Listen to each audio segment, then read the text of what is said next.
What is up, guys? It is Mr. Sports Freak 56 coming at you with a new Notre Dame video. And this is the first Notre Dame video I have made in a quick minute. So let's get into it. We have a wide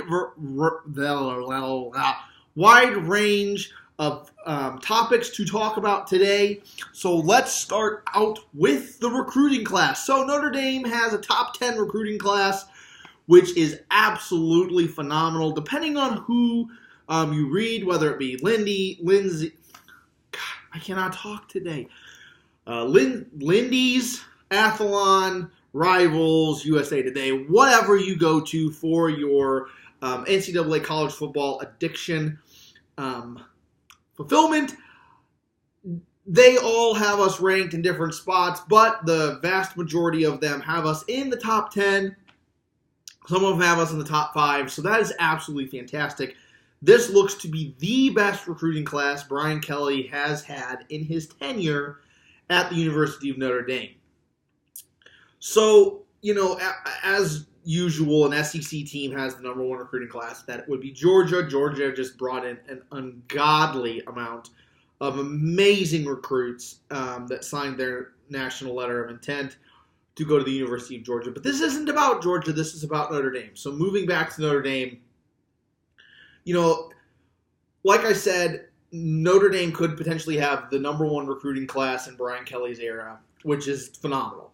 They won on so many different fronts. It's wonderful. It is absolutely wonderful. Our linebacking core looks to be getting even stronger. Our offensive line, as usual, looks to be good. This year was a bummer only because offensive line-wise, there just weren't many prospects and recruits in the normal recruiting pipeline that we go to, whether it be Pittsburgh, whether it be Philadelphia, parts of Ohio, the Chicago area. There just weren't many there to pick from and recruit. So it is what it is. But, the big winners, definitely the linebacking core as usual, which is wonderful. Getting the number one running back out of the state of Georgia is phenomenal. 3,000 rushing yards, 35 touchdowns in his senior season. Just wow. Another huge one that could be a potential big-time storyline is Phil Jurkovec. I don't know how to pronounce his last name, but he is a dual-position athlete. He's a quarterback, so don't get me wrong. He is a quarterback, but he's an athlete. There is so much potential for this kid. He plays football and he plays basketball. He was actually pulled away from his basketball season to go play in the Army All-American Bowl or whatever it is, which just is absolutely insane. This kid could potentially be coming to campus as a freshman and winning the starting quarterback role. I would love it and hate it at the same time because, he needs to fill out. He needs to develop a little more. But, to say that he's going to come on this campus and challenge our other two quarterbacks that are vying for a starting position in this upcoming season is insane. This kid has an amazing pocket presence, an amazing cannon for arm. He looks off defenders and safeties. Just phenomenal athlete overall. I could go on for an hour at least talking about how good this kid is. But, winning the recruiting battles is the biggest key this year. Brian Kelly and his staff, everybody in his staff were helping recruit, and it's wonderful. They didn't quit on certain kids. There were a couple kids in this recruiting class, and I know the diehards will know everything that I'm talking about, so that's why I'm just being very, vague with this kind of stuff and just giving my 2 cents. But they sold so many of these kids on Notre Dame by relentlessly pursuing these kids, which is wonderful because a bunch of these kids that we had in our recruiting class that, signed their letter of intent to Notre Dame and committed to Notre Dame weren't going to come to us. And they said, hey, I'm thinking about going to Oregon or I'm thinking about going to Tennessee or whoever. And our coaches were like, oh, okay, well, I'll see you on Friday or I'll see you on Saturday or I'll be at your workout Thursday night in the sticks. That's awesome. That's how you win hearts. That's how you get these kids to come. That's how you keep up with these times. That's how you compete with the Alabamas, the Clemsons, the Georgias, the Ohio States, the Oklahomas of the college football landscape and world.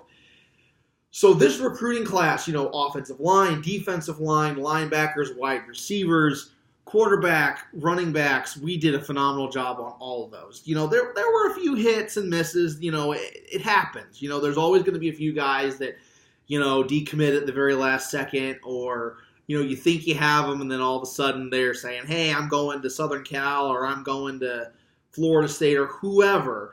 And the other thing is, though, just because you have a good recruiting class doesn't mean that you're going to have a phenomenal season.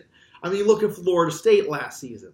Florida State had a top 10, top 15 recruiting class and could barely win a game.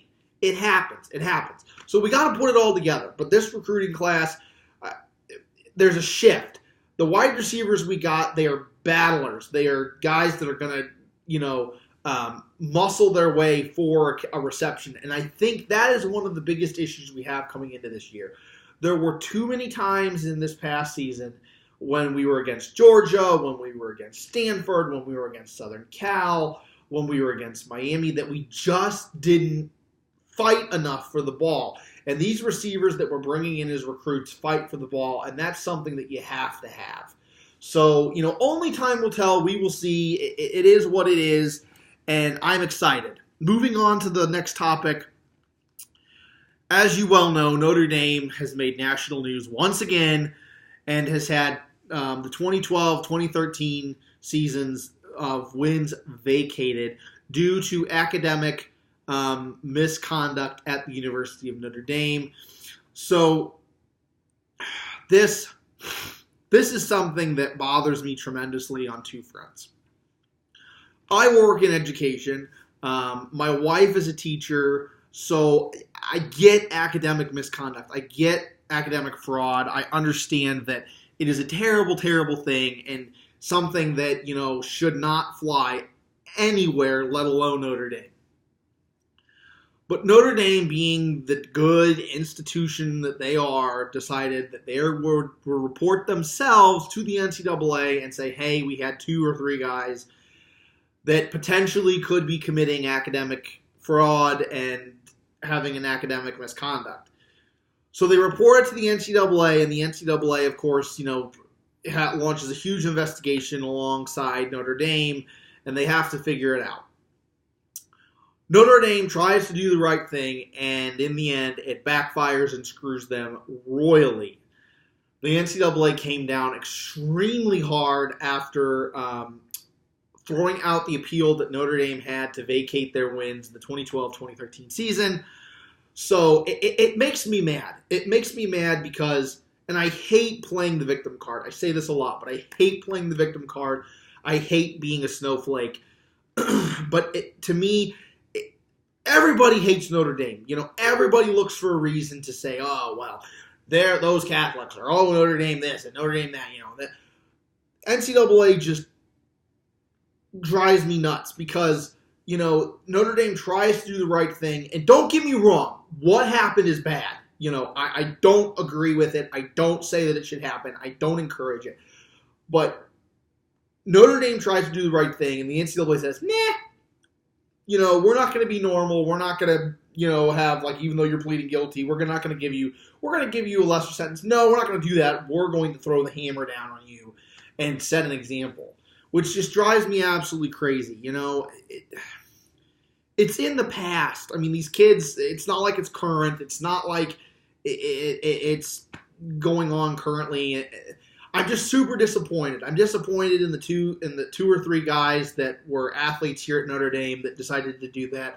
I'm disappointed in the person that helped them, in the Notre Dame student body. You all should be ashamed of yourself. And this is something that's going to stick with you for the rest of your life. We live in an age of technology where nothing is private anymore. Nothing. You can't get away with anything. Nothing at all. And these kids think that they can get away with things like this, and it's just not the way it's going to be. So anyway, it's in the past. We have to push past it. We have to, continue on. We have to look at this new season and hit this new season running and just deal with it. The letter from Father Jenkins was just absolutely phenomenal. It was a big FU to the NCAA. And yeah, it should be. I mean, the NCAA should not have brought the hammer down as hard as they did on Notre Dame. It's very appalling in my opinion, and I hate saying that because I hope to have kids in the NCAA in my when I get older. I hope to have kids play and be student athletes in the NCAA, whether it be Division I, Division II, or Division III. And it just shows you that the NCAA thinks that they are God and King and whatever else you want to think that they are. And it's just the politics of it. So, moving into the final topic, and this is something that I went back and forth on. I wanted to say something, I didn't want to say something, and talking to people and talking to Notre Dame friends and family and fans, people that I interact with on the daily and stuff, have encouraged me to speak up and to say this, and I will. Max Kellerman is a freaking liberal idiot. I hate bringing politics up on my channel. I hate that I have to bring this up. But this is absolutely unbelievable. 2 weeks ago, Max Kellerman dropped the bomb, which came on the precipice of the Cleveland Indians dropping Chief Wahoo as their logo because it's offensive. So, of course, Max Kellerman is a liberal schmuck, and he's on ESPN radio or ESPN TV, whatever it is. I don't watch ESPN anymore. I don't listen to them. They never have anything good to say about Notre Dame. They never, and I'm a homer. I don't care what people say. I am a homer. I eat, sleep, live, breathe Notre Dame. I mean, my closet's full of Notre Dame stuff. I go to Notre Dame get-togethers, and I have friends over that are Notre Dame fans. I mean, I'm Catholic. I love the University of Notre Dame. So anyway, he, of course, is on ESPN and says, well, now that the Cleveland Indians are dropping Chief Wahoo, and that's offensive, we should have Notre Dame drop the Fighting Irish logo because that's offensive to Irish Americans. What? Offensive to Irish Americans? This logo, that logo, is offensive to Irish Americans. Okay, let's see here. This logo embodies the Irish fighting spirit. The fighting Irish spirit. Do you see us complaining? How many people did you poll, Max Kellerman? How many Irish Americans did you say, hey, what do you think about the Notre Dame logo? Do you find it offensive? And you know what? The vast majority of normal Irish Americans or normal Irish people in general don't care. This is a logo that got its name because Notre Dame ran out the Ku Klux Klan in South Bend, Indiana when Newt Rockne was there. That's how they got the name. Do some research, ESPN. This isn't the first time that an ESPN analyst in ESPN has come at Notre Dame. And Max Kellerman to say, in typical snowflake fashion, that Notre Dame's logo's offensive is typical.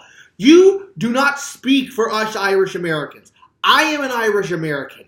I love the logo. That's one of the reasons I became a fan of Notre Dame. I didn't become a fan of Notre Dame because they were in South Bend. I didn't become a fan of Notre Dame because they have 11 national titles. I didn't become a fan of Notre Dame because of blah, blah, blah, blah, blah. I became a fan of Notre Dame because they had a leprechaun as their logo, and they were called the Fighting Irish. That's why I became a fan of Notre Dame.